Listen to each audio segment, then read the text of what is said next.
বরেণ্য নেতৃবর্গ, আমাদের বুদ্ধিজীবীবৃন্দ এবং আজকের এই সভায় উপস্থিত আমাদের ভাই ও বোনেরা, সবচেয়ে বড় যেটা আমাদের যারা এই জুলাইয়ের যে অভ্যুত্থান, সেই অভ্যুত্থানে যারা আহত হয়েছেন তারা এখানে অনেকে আছেন, যারা শহীদ হয়েছেন তাদের আত্মীয় স্বজন এখানে আছেন, তাদের সকলকে আমার সালাম, আসসালামু আলাইকুম। বিষয়টা এতই গুরুত্বপূর্ণ যে আমি আসলে এত স্বল্প সময়ের মধ্যে এটা আমার কথাগুলো বলা, সেই সঙ্গে অন্যদের কথাগুলো শোনা, এটা বোধহয় আমার পক্ষে সম্ভব হচ্ছে না। সেই জন্য আমার নিজেরই আমি অত্যন্ত দুঃখিত বোধ করছি। বাংলাদেশ একটা অত্যন্ত সবচেয়ে জটিল একটা রাজনৈতিক সময়ের মধ্যে দিয়ে যাচ্ছে। এই সময়টার মধ্যে আমাদের যে কাজটা আমাদের উপর পড়েছে, সে কাজটা হচ্ছে যে ভবিষ্যতের বাংলাদেশকে আমরা যেন আমাদের স্বপ্নের মতো করে দেখতে পারি, সেই বিষয়টাকে কতটা স্থির করা যায়, নির্ধারণ করা যায়। আজকে যে প্রশ্নগুলো সামনে এসছে, আমি খুব সংক্ষেপে চলে আসছি সামনের দিকেই। সে প্রশ্ন এসছে যে আপনার ঐক্য এরা যেটা নির্ধারণ করেছেন, সংস্কার, নির্বাচন। আজকে 53 বছর পরে, এটা আমাদের দুর্ভাগ্য জাতিগত হবে যে 53 বছর পরে আজকে আমাদেরকে এই বিষয়গুলো নিয়ে আলোচনা করতে হচ্ছে। আমাদের খুব ভালো হতো যদি আমরা প্রথম থেকেই এই বিষয়গুলো নিয়ে কাজ করে একটা জায়গায় এসে পৌঁছতে পারতাম। আমরা এই ফ্যাসিবাদের বিরুদ্ধে 1912 সাল থেকে আমি আমাদের দল থেকে বলতে পারি, যারা রাজনৈতিক নেতৃবর্গ আছেন, আমরা কিন্তু সংগ্রাম শুরু করেছি, তাদের বিরুদ্ধে আমরা অবস্থান নিয়েছি। সেই সময়ে আমাদের অনেক রাজনৈতিক নেতাকে হত্যা করা হয়েছে, অনেক রাজনৈতিক নেতাদেরকে পঙ্গু করা হয়েছে, কারাগারে দেওয়া হয়েছে, এবং দীর্ঘ বছরগুলো ধরে আমরা যারা ফ্যাসিবাদের বিরুদ্ধে সংগ্রাম করছিলাম, আমরা কিন্তু সেই লড়াইটা করছি। আমার দলের কথা আমি বলতে পারি, যেটা আমার বলা উচিত বলে মনে করি, সেটা হচ্ছে আমাদের দলেই আমার 60 লক্ষ মানুষের বিরুদ্ধে মিথ্যে মামলা রয়েছে। আমাদের 700-র উপরে নেতা কর্মীকে গুম করে দেওয়া হয়েছে, প্রায় 20,000-এর উপরে বেশি মানুষকে আপনার হত্যা করা হয়েছে। আয়না ঘরের কথা আপনারা সবাই জানেন। ফাঁসি দেওয়া হয়েছে বিশিষ্ট রাজনৈতিক নেতৃবর্গকে। এই একটা অবস্থার প্রেক্ষিতে আমরা কিন্তু কখনো থেমে থাকিনি। আজকে যে কথাটা হচ্ছে সোচ্চার হওয়া, সেই সোচ্চার আমরা প্রথম থেকেই থাকার চেষ্টা করেছি। তখন আমরা অনেককে আমাদের সাথে পাইনি, এখন আমরা তাদেরকে সামনে দেখছি, আমাদের খুব ভালো লাগছে, আমরা আরো বেশি অনুপ্রাণিত বোধ করছি। সংস্কার ব্যাপারটা আমরা অত্যন্ত আন্তরিক। আপনাদের অনেকেরই জানা থাকা উচিত, যারা রাজনীতির সঙ্গে জড়িত আছেন, যে 2016 সালে আমাদের দলের চেয়ারপারসন দেশনেত্রী বেগম খালেদা জিয়া, তিনি ভিশন 2030 একটা আমরা একটা ডকুমেন্ট বের করেছিলাম, যেখানে রাজনৈতিক সংস্কারের কথা খুব পরিষ্কার করে উল্লেখ করা ছিল, এবং যে বিষয়গুলো আমরা পরিবর্তন আনতে চাই সেই বিষয়গুলোর কথা আমরা উল্লেখ করেছিলাম। সেখানেই আজকে যে বিষয়গুলো একদম সামনে চলে এসছে, যে আপনার প্রধানমন্ত্রী এবং প্রেসিডেন্টের যে ক্ষমতা, তার ভারসাম্য রক্ষা করা, এক ব্যক্তি যেন 2বার আসতে না পারেন প্রধানমন্ত্রী হিসেবে, সে বিষয়টাকে নিশ্চিত করা, এবং একই সঙ্গে আপনার যে 2 কক্ষ বিশিষ্ট পার্লামেন্ট, এইটা কিন্তু তখনই, অর্থাৎ 2016 সালেই আমরা কিন্তু এই বক্তব্যটা নিয়ে এসেছিলাম। আমরা এটা আলোচনার জন্য দিয়েছিলাম, জনগণের সামনে পেশ করেছিলাম। পরবর্তীতে 2022 সালে আমি তখন জেলে চলে গেলাম, আমরা বেশ অনেকেই জেলে গেলাম। সে আপনাদের মনে থাকার কথা, গোলাপবাগে একটা জনসভার মধ্যে দিয়ে আমরা প্রথমে 10 দফা, এবং পরে সমস্ত রাজনৈতিক দলগুলো আপনারা সেটাকে সমর্থন করেন। পরে সমস্ত রাজনৈতিক দলগুলোর সঙ্গে যারা ফ্যাসিবাদের বিরুদ্ধে আমরা আন্দোলন করছিলাম, তারা আমরা কিন্তু একসাথে আলোচনার মাধ্যমে আমরা 31 দফা আমরা একটা কর্মসূচি, সংস্কারের কর্মসূচি আমরা নির্ধারণ করি।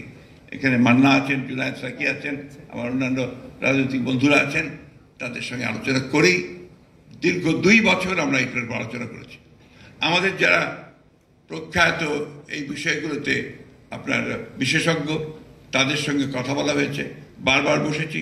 ডক্টর আলী রিয়াজ আছেন, তার সঙ্গেও কথা হয়েছে, অনেকের সঙ্গেই তখন আমরা এই কথাগুলো বলেছি, আলোচনা করে নির্ধারণ করেছি। সুতরাং সংস্কার পক্ষে আমরা কিন্তু প্রথম থেকে। দুর্ভাগ্য আমাদের এখন কিছু কিছু বক্তব্য আসছে যে বিএনপি সংস্কার চায় না, নির্বাচন চায়। এই কথাটা সঠিক নয়। আমরা বারবার করে বলছি যে আমরা প্রয়োজনীয় সংস্কারটাকে শেষ করা, অর্থাৎ ন্যূনতম যে সংস্কার প্রয়োজন একটা নির্বাচন করার জন্য, গ্রহণযোগ্য নির্বাচন করার জন্য, সেই সংস্কারটুকু করে আমরা নির্বাচনে যেতে চাই।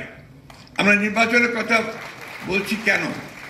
এ কথা ডক্টর রিয়াজ বলেছেন, সবাই বলছেন, আর এটা বাস্তব যে গণতান্ত্রিক একটা ব্যবস্থায় যাওয়ার জন্য নির্বাচন হচ্ছে প্রধান ফটক, প্রধান দরজা, গেটওয়ে টু আপনার ডেমোক্রেসি। আমার কাছে মনে হয় যে আমাদের প্রধান সমস্যাটা কোথায়? আমাদের প্রধান সমস্যা যে এই দেশে গণতান্ত্রিক চর্চাই হয়নি, এখানে সংস্কৃতি গড়ে ওঠেনি। একটা যে কথাটা বারবার এসছে যে এখানে একটা ডেমোক্রেটিক কালচার যদি না থাকে, তাহলে আপনি সেই ডেমোক্রেসিকে বারবার বলতে হচ্ছে আমাদেরকে এটা করতে হবে, এটা করতে হবে, এটা ডেমোক্রেসি, এটা এইভাবে যেতে হবে। এই জিনিসগুলো কিন্তু আপনার একটা কাল চর্চা ছাড়া, বারবার প্র্যাকটিস করা ছাড়া কিন্তু সেটা গড়ে উঠবে না। ইম্পোজ করে কোনো কিছু করা সম্ভব হবে না।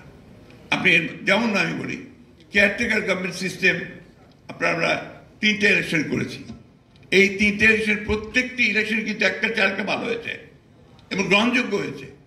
অর্থাৎ কেয়ারটেকার সিস্টেম আপনার মানুষ গ্রহণ করেছে এবং তারা সেটাকে অত্যন্ত জরুরি মনে করেছে, এটা মানুষের কাছে। একইভাবে আমরা যদি প্রেসিডেন্সিয়াল ফর্ম অফ গভর্নমেন্টে চলে যেতাম, বর্ণকিত যেতাম, সেটা ওই মুহূর্তে কিন্তু জনগণ সেইভাবে গ্রহণ করতো না, আমার কাছে মনে হয়েছে।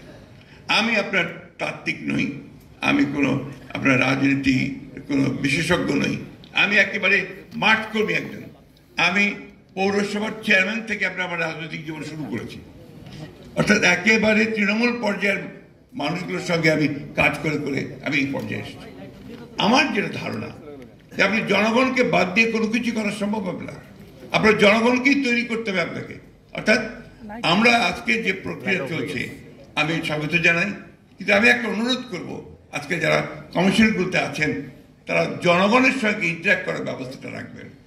ডক্টর রিয়াজ বলেছেন যে তাদের কাছে 1 লক্ষের ওপরে বিভিন্ন প্রস্তাব এসছে, খুব ভালো কথা। এট দি সেম টাইম আমি যেটা মনে করি যে তারা যদি, আমি শুনেছি যে তারা তাদের প্রস্তাবটাকে তৈরি করে গভর্নমেন্টের হাতে দেবেন এবং গভর্নমেন্ট তখন আপনার পলিটিক্যাল পার্টিগুলোর সঙ্গে বসবেন।